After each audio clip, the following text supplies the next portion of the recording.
อศิลป์มหาวิทยาลัยศิลปากรนะคะอีกขาหนึ่งที่เราต้องทำคือการดูแลรักษางานศิลปกรรมสะสมของมหาวิทยาลัยศิลปากรนะคะ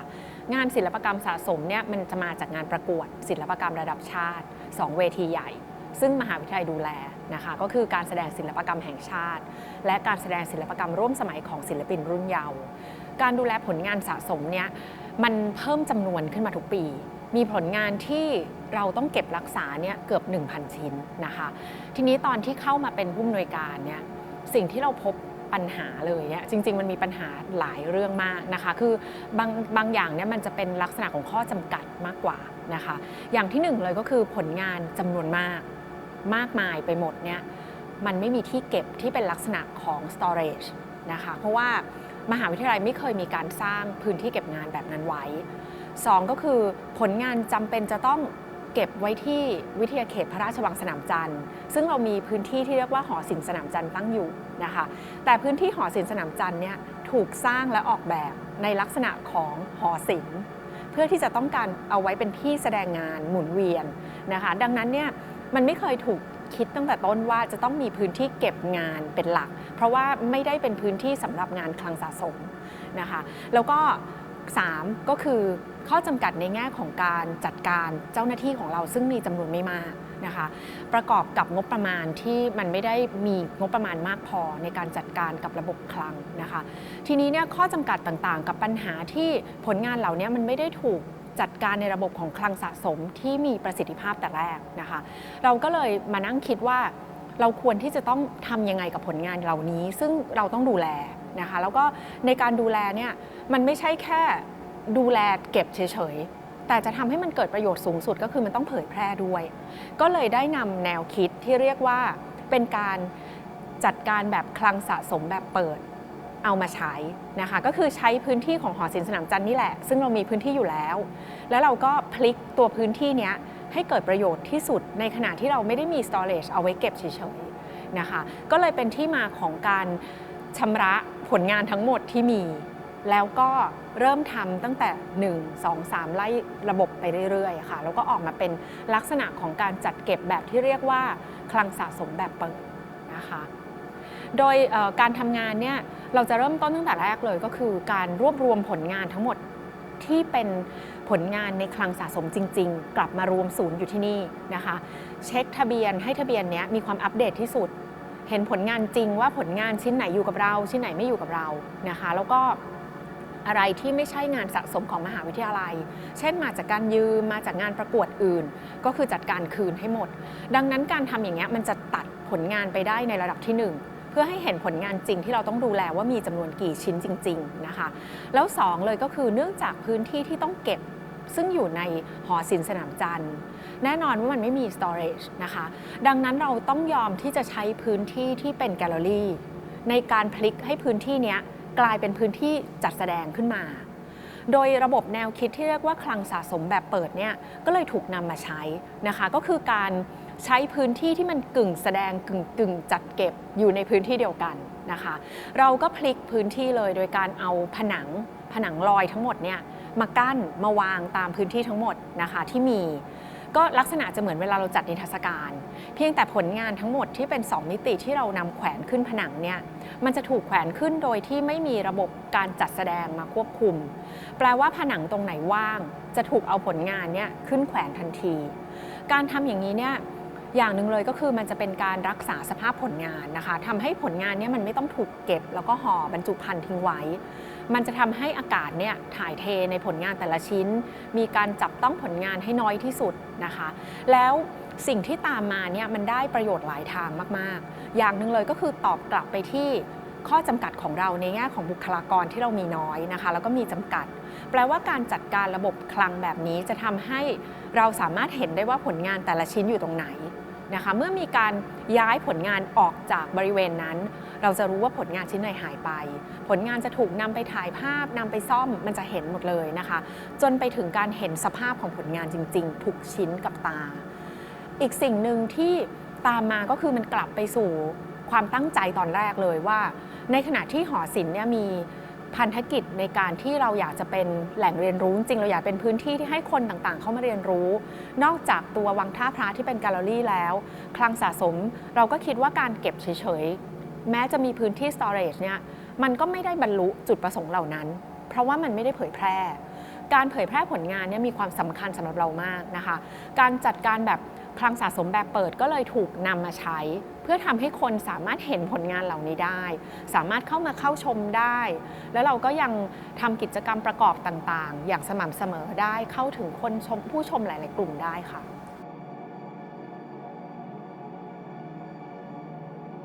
ตอนนั้นเนี่ยเป็นช่วงที่กำลังจะรักษาการผู้อำนวยการนะคะก่อนจะเข้าวาระแรกจริงๆก็เกือบ10 ปีแล้วมีโอกาสไปซิมโพเซียมอันหนึ่งที่ประเทศสิงคโปร์เป็นซิมโพเซียมของกลุ่มพิพิธภัณฑ์ศิลปะนะคะแล้วก็ตอนนั้นมันพูดกันถึงประเด็นเรื่องของ storage โดยเฉพาะแล้วก็พบว่ามันเหมือนเป็นประเด็นที่เป็นทางออกให้กับพิพิธภัณฑ์ศิลปะหลายที่ในโลกมากโดยเฉพาะพิพิธภัณฑ์ศิลปะในสถาบันการศึกษาของหลายๆประเทศเขาพูดประเด็นนี้ขึ้นมาคือการทำระบบ storage ที่เรียกว่า open storage แล้วตอนนั้นพอเราไปฟังเนี่ยเราคิดว่า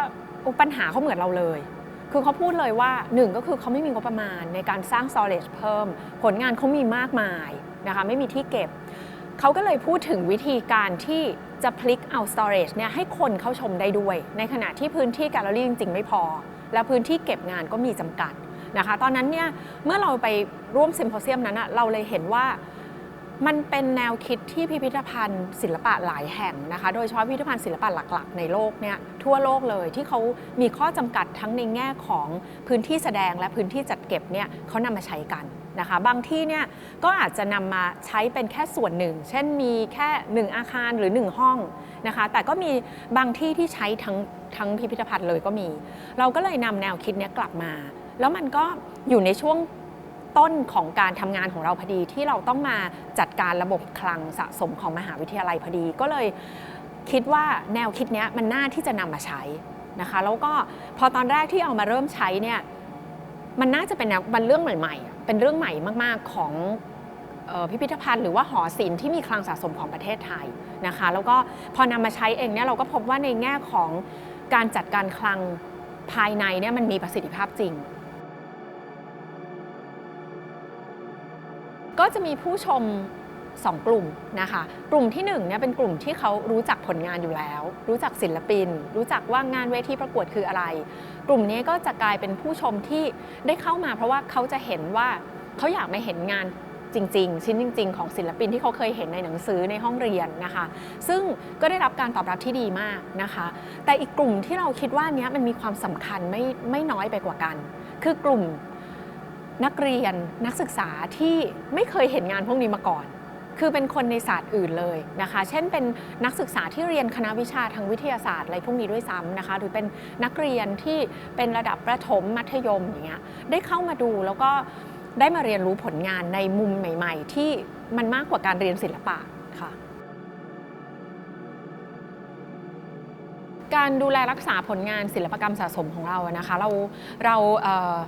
เริ่มต้นตั้งแต่ระบบของการอนุรักษ์แบบเชิงป้องกันแบบที่ง่ายที่สุดก่อนคือการมีทะเบียนกำกับนะคะก็คือมันจะเป็นในแง่ของเอกสารนะคะเราทำทะเบียนให้อัปเดตอยู่สม่ำเสมอเพื่อที่เราสามารถที่จะระบุได้ว่างานแต่ละชิ้นมีสภาพอย่างไรงานแต่ละชิ้นอยู่ที่ไหนนะคะอันนี้เป็นสิ่งเบื้องต้นเลยที่ทุกหอศิลป์ที่มีคลังสะสมควรจะทำนะคะมันจะเป็นการดูแลผลงานแบบเขาเรียกว่ามันเป็นรูปแบบของระบบการจัดการคลังสะสมนะคะก็จะเริ่มต้นจากระบบทะเบียนก่อนแล้วหลังจากนั้นเนี่ยสิ่งที่จะตามมาก็คือเมื่อเรานำผลงานแต่ละชิ้นเนี่ยแขวนขึ้นผนังแปลว่าเจ้าหน้าที่จะผ่านตางานทุกชิ้นสามารถสำรวจสภาพผลงานนะคะต่อหน้าว่างานชิ้นไหนเนี่ยอยู่ในสภาพอย่างไรการทำความสะอาดเบื้องต้นเนี่ยทางเจ้าหน้าที่เราจะทำได้นะคะแต่เมื่อผลงานเนี่ยที่สำรวจแล้วพบว่ามีความเสียหายมากกว่าระดับของการต้องทำความสะอาดนะคะแบบ dry cleaning เนี่ยเราจะส่งไปให้ผู้เชี่ยวชาญนะคะทำการซ่อมแล้วก็ตอนนี้จริงๆการที่เราแขวนขึ้นเนี่ยเราพบว่าผลงานหลังจากช่วงปีที่นำแขวนขึ้นเนี่ยมันมีสภาพที่สมบูรณ์มากนะคะเมื่อเราดูไทม์ไลน์ของผลงานที่อาจจะเสื่อมสภาพในก่อนหน้าที่จะถูกนำขึ้นแขวนจ จำนวนงานที่เยอะขึ้นคือจริงๆจำนวนงานที่เยอะขึ้นเนี่ยมันมีต่อเนื่องแล้วมันไม่ได้มีเฉพาะงาน2มิติคือที่เราเห็นนำขึ้นผนังเนี่ยเป็นเฉพาะงาน2มิติแต่จริงๆแล้วงานประติมากรรมที่เป็นประติมากรรมอินดอร์เนี่ยมีปัญหามากกว่าเพราะว่ามันไม่มีพื้นที่เก็บพอนะคะแม้แต่ประติมากรรมที่ไว้กลางแจ้งได้ก็เริ่มเต็มแล้วในสวนประติมากรรมของมหาวิทยาลัยนะคะสิ่งที่เรามาทำในช่วงที่ผ่านมาก็คือมีการให้ยืมนะคะผลงานนี้ยืมไปยังหน่วยงานในมหาวิทยาลัยต่างๆนะคะแต่เราก็จะมีการหมุนเวียนผลงานนะคะว่าเอางานชิ้นไหนไปส่วนใหญ่จะเป็นงานที่ดูแลรักษาง่ายอาจจะมีกรอบกระจกอะไรอย่างเงี้ยนะคะทีนี้อนาคตเนี่ยมันก็มีการวางแผนในการคุยกันลักษณะว่าอาจจะเลือกเก็บงานน้อยลงนะคะคืออันนี้ทางมหาวิทยาลัยก็มีแนวคิดแบบนี้เหมือนกันว่าอาจจะไม่ได้เก็บงานรางวัลเยอะเท่าเดิมแล้วแปลว่ามันลดตั้งแต่ต้นทางคือจำนวนงานต่อปีจะน้อยลงนะคะแล้วก็การที่ผลงานทั้งหมดเนี่ยนำไปติดตั้งยังที่ต่างๆอันนี้ก็จะยังไงก็ต้องมันทำสม่ำเสมออยู่แล้วนะคะแล้วมันก็จะมาพร้อมกับระบบหลังบ้านที่เราดูแลจริงๆมันมีการพูดคุยกันเยอะนะคะเรื่องของการสร้าง storage ขึ้นมาตั้งแต่แรกเลยก่อนที่ผลงานเหล่านี้จะถูกจัดการคือจะมีแนวคิดจากทางมหาวิทยาลัยเองเนี่ยที่พยายามที่จะผลักดันให้มีที่เก็บงานแต่มันไม่ลงตัวแล้วมันก็มีข้อจำกัดเยอะมากนะคะที่เป็นข้อจำกัดต่างๆนานาของมหาวิทยาลัยทำให้ไม่สามารถมีที่เก็บงานแบบนั้นได้แต่มันก็มีอีกประเด็นหนึ่งที่มันตามมาก็คือเมื่องานเนี่ยมันถูกเอาไปเก็บถ้ามันไปเก็บไกลจากการทำงานจริงของเราอันเนี้ยมันก็จะมีปัญหาเพราะงานก็จะไม่มีวันได้ถูกเอามาเผยแพร่แต่ถามว่าถ้าstorage ที่เกิดขึ้นเนี่ยมันอยู่ในพื้นที่ที่อยู่ใกล้กันกับที่ทำงานของเรานะคะเช่นมีพื้นที่ที่เราสามารถเอางานออกมาหมุนเวียนอนุรักษ์ซ่อมแซมได้อันเนี้ยคิดว่าควรจะมีคือยังไงมันก็จำเป็นค่ะเพราะว่ามีงานหลายชิ้นนะคะที่ไม่สามารถเอามาแขวนได้คือมีความบอบบางเกินที่จะเอามาแขวนก็มีนะคะเช่นงานกระดาษซึ่งสุดท้ายแล้วอาจจะต้องแกะออกมาจากกรอบกระจกแล้วก็ใส่บรรจุภัณฑ์ไร้กรดแล้วก็เก็บไว้ในลิ้นชักอะไรพวกนี้นะคะหรืองานศิลปะบางชิ้นที่ไม่สามารถแขวนขึ้นผนังได้ก็มีก็คือในการดูแลชิ้นงานจริงเนี่ยตอนนี้เราทำแล้วนะคะโดยเราใช้ระบบของที่เขาเรียกว่าคลังสะสมแบบเปิดมาใช้อันนี้มันจะช่วยในแง่ของการจัดการคอลเลกชันที่เป็นชิ้นงานจริงแต่ในแง่ที่เราพูดถึงเรื่องของการจะให้คนมาเรียนรู้ดังนั้นเนี่ยเราจำเป็นจะต้องใช้ระบบของระบบออนไลน์ระบบดิจิทัลเนี่ยเข้ามาช่วยเยอะมากนะคะสิ่งหนึ่งที่คลังสะสมเราได้ทำไปแล้วเนี่ยก็คือการที่เราทำพวกเนื้อหาออนไลน์ทั้งหมดนะคะในการที่จะเข้าสู่ผู้ชมในแต่ละกลุ่มตั้งแต่กลุ่มคนที่แบบอาจจะมีความรู้ศิลปะอยู่แล้วเป็นศิลปินเป็นคนที่รู้ทักษะการสร้างสรรค์อยู่แล้วเขาจะเข้ามาดูเป็นคลิปวิธีการสอนเทคนิคต่างๆที่เรานำเสนอผ่านผลงานในคลังสะสมนะคะถ้าเป็นผู้ชมทั่วไปเขาก็จะเข้าไปดูใน Google Arts and Culture ซึ่งเรามีแพลตฟอร์มนี้อยู่นะคะซึ่งจริงๆแล้วการใช้ Google Arts and Culture เนี่ยเราไม่ได้หวังที่จะเข้าถึงผู้ชมที่มีความรู้สูงหรือเชิงลึกนะคะแต่เราต้องการให้ผลงานเนี่ยมันเผยแพร่ไปได้มากที่สุดก่อนเพื่อที่จะเปิดประเด็นทำให้โลกเนี้ยมองเห็นงานของเราของมหาวิทยาลัยศิลปากรแล้วขยายประเด็นการเรียนรู้ประเด็นการวิจัยการค้นคว้าไปเรื่องอื่นๆแทนคือมันจะเปิดโอกาสให้คนเนี่ยเข้ามาหาข้อมูลในมิติต่างๆมากขึ้นมากกว่าที่หอศิลป์ทำนะคะคือเราหวังจะเห็นสิ่งนั้นนะคะแล้วเราก็คิดว่าการจัดการคลังที่เราเข้ามาจัดการระบบทั้งผลงานจริงในส่วนกายภาพแล้วก็ส่วนข้อมูลเนี่ยมันจะเป็นตัวตั้งต้นที่จะทำให้หอศิลป์มหาวิทยาลัยศิลปากรในอนาคตพัฒนาความรู้พัฒนาข้อมูลจากจุดที่มันได้เริ่มต้นไปแล้วเนี่ยไปสู่สิ่งที่มันมากกว่านี้นะคะอาจจะเป็นข้อมูลในเชิงลึกกว่านี้ในมิติต่างๆไปจนถึงเรื่องของการอนุรักษ์หรือสร้างองค์ความรู้ใหม่ๆด้านการอนุรักษ์ได้ด้วยค่ะ